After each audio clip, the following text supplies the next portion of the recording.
Getting into the parts now. First up, we've got the runner with the main wing. Bottom portion is done as a single piece. Very large wingspan. As I think I said, it's about a 14-inch wingspan from the looks of it. Top half, you can see here's the bays for the guns and the gun ports. Also, the bottom naturally has the molded ejection chutes. Lots of impressively molded panel lines and rivet detail. I don't know if you can quite make that out with the glare, but see, maybe on the you can see lots of really nicely engraved panel lines and rivets. Yeah, I'm sorry about the glare, but really, really nicely done. Next up, we have the main landing gear bay, as well as the opened and closed door options for the in-flight and landed configuration. The landing gear bay, I believe, has like lots of additional rib detail done up as separate parts, so should be very nicely detailed all over the place. The main fuselage here, as you can see, the tail is a separate part. Doesn't really even look like a fuselage, to be honest, because what with the tail being separate and the whole nose of it being skeletal, because of the separate engine and removable cowling parts, you can barely even tell that this is supposed to be, you know, part of an aircraft. But you know, as with the wing, again, I don't know if you can really make it out with the glare, but lots of really, really nice panel detail all over in there. Especially on the tail, there's actually some, you can see some visible access doors and lots of nicely molded rivet detail. Control surfaces. Oh, wow, that's kind of a surprise. I wasn't expecting that. There's an alternate tail. Oh, from the looks of it, you can see the one on the left has a bit of an extension on the leading edge of the tail, while the one on the right does not. It's just, you know, just comes straight up out of the fuselage. That's a surprise to me. I didn't realize that it came that way. But otherwise, you've got all of the control surfaces. I believe they include the option for, yeah, it looks like you've got your fabric covered style and your sheet metal covered style. So you do have the option of like an early fabric type or a late metal type, for example. Getting into cockpit parts. Here we've got, I hesitate to call it a cockpit tub because it's not a tub in the conventional sense. You just got your floor and then your rear deck. You've got your two options for instrument panels. I believe you've got two different driver's seats that you can put in this thing. One of which has just a conventional kind of bucket seat, and then another is kind of, I think this is the other one, is just kind of a frame. That both attach to this single bulkhead. The sidewall controls, instruments, and levers and whatnot are all right here. Other bits and pieces I don't quite recognize, but I see a lot of levers and a lot of buttons and switches. I believe these are, up here, these might be either the radio or the battery, or both. Next we're getting up into our engine parts. I think we got like our main crankcase here. Oil reservoir maybe, cylinder heads, or cylinder chambers rather. These would probably be the cylinder heads. I believe there's additional photo etch parts to add on to the cylinder heads to kind of detail them up a little bit, but looks pretty cool as it is. Next up, we're starting to get into stuff some stuff I don't really recognize. Obviously you got your propeller blades and your prop spinner. I believe this is the channel for the oil cooler radiator assembly, but everything else, I don't really recognize a whole lot. I think that's the intake opening for the radiator, but yeah, pretty much everything else I don't really recognize. Here we've got two identical runners bagged together. Here we've got our elevators, On the horizontal stabilizers, you can see here's the fabric type and the sheet metal type. And you also have your hatches for your guns. And the guns themselves, in fact, which, of course, they're molded with the detail on the side I can't show you. And finally, you've got your exhausts, which actually are molded hollow. You can see they're open on this side, so they're molded kind of hollow. So there's no need to drill them out yourself. Drop tanks. As I mentioned, there's the 75-gallon drop tank and the 108-gallon drop tank. Not really a lot to say. I prefer the shape of the 75-gallon myself. More engine parts. I'm gonna go out on a limb and say this is probably the turbocharger. Other than that, don't really recognize a lot. Last full-sized runner. We got more engine parts, looks like some plumbing, a lot of pipes, probably some fuel lines for the engine, bulkhead of some kind. I think these might be the floors for the guns.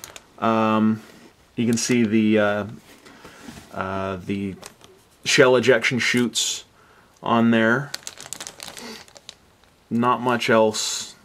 Yeah, not much else I really recognize. I think this. And finally, we have the pilot figures.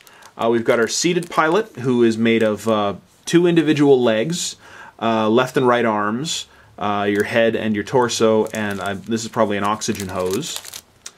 And your standing figure, who's just a straight torso with a left and right arm. Left arm appears to be holding a pair of gloves and his head, and I think this is the pilot's seat cushion. And last but not least, the only opaque runner anyway that's not molded in gray, we have the base. I believe the model actually screws on to the top here. I'm not sure if it can be, adjusted. If it can be, like, the angle of attack can be adjusted or anything.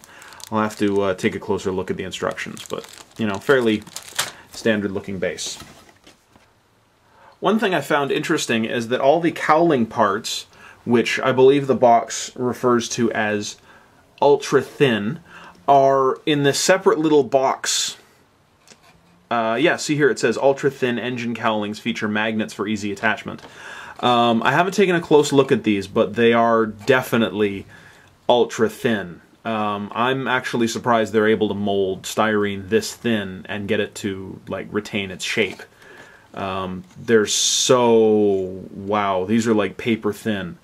But, they still have the same molding fidelity that Tamiya is famous for. You can still see all the rivet detail and panel lines, but they're just really, really tiny, really thin, and really flexible. So, you gotta be really careful when handling these, because it wouldn't take much to snap one in half. Last but not least, we have this little box, which the top of which has some historical details about the P-51 and its operational history and some details about its variants. Inside, however, has everything else, and I mean everything. We've got metal pins, quite a few of them. I imagine these are all for articulating the control surfaces. We have one canopy. We have 2 canopies. We have 3 canopies. Yes, this thing has 3 different canopies. I'm not sure if they're all the same and they just give you a couple of spares in case you screw up, but I imagine they're all a little bit different. And finally, we have the rest of our clear parts, including the windscreen, armor panel, instrument bezels, and gun sights, wingtip, marker lights, etc., etc.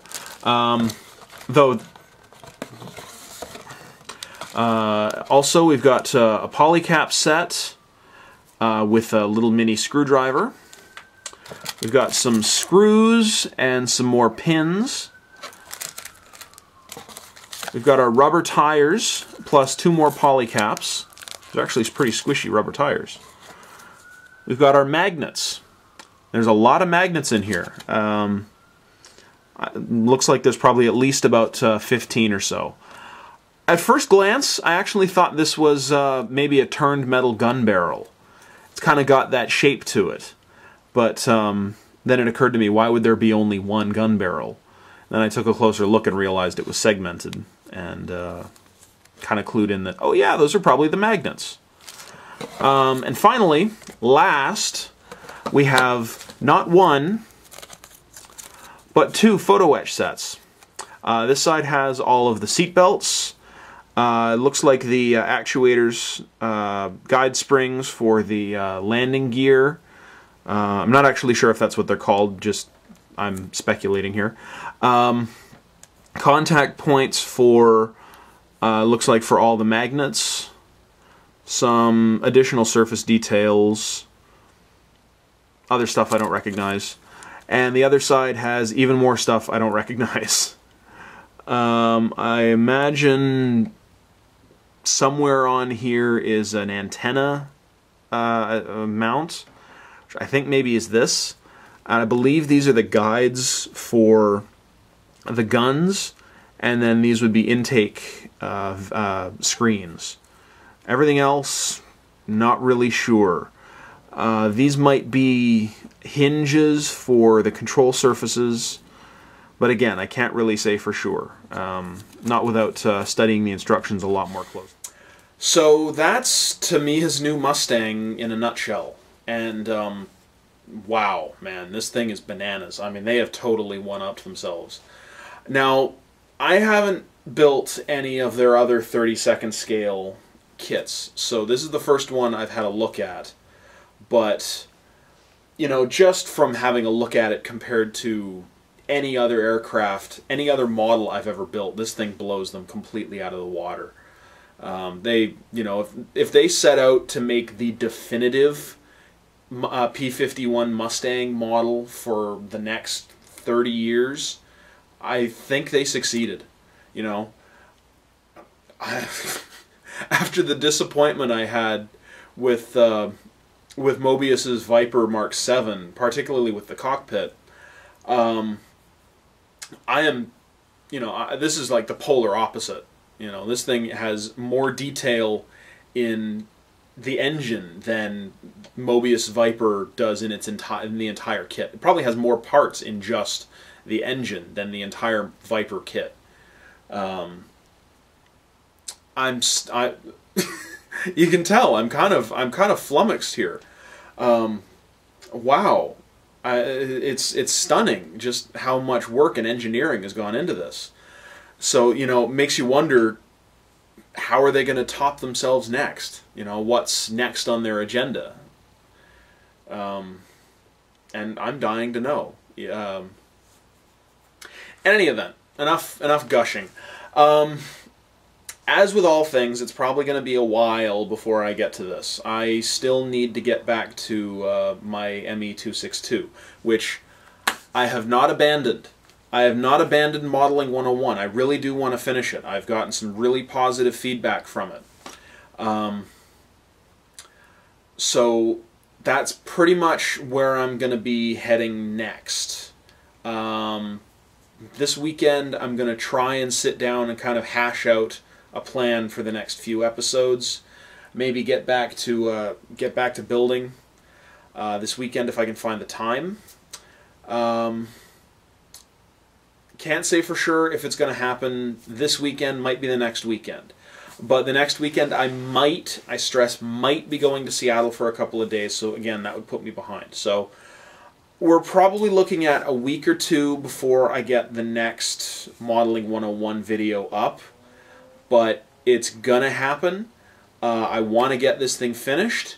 I want to get it in the can. I don't want to just abandon a project completely. I've done that too many times in the past, and you know what they say, nobody likes a quitter. So that's kind of where I'm at. But if you want to keep tabs on what I'm doing, I will be posting updates on my blog. I will be posting updates on Twitter. So links to both of those will be found somewhere down there.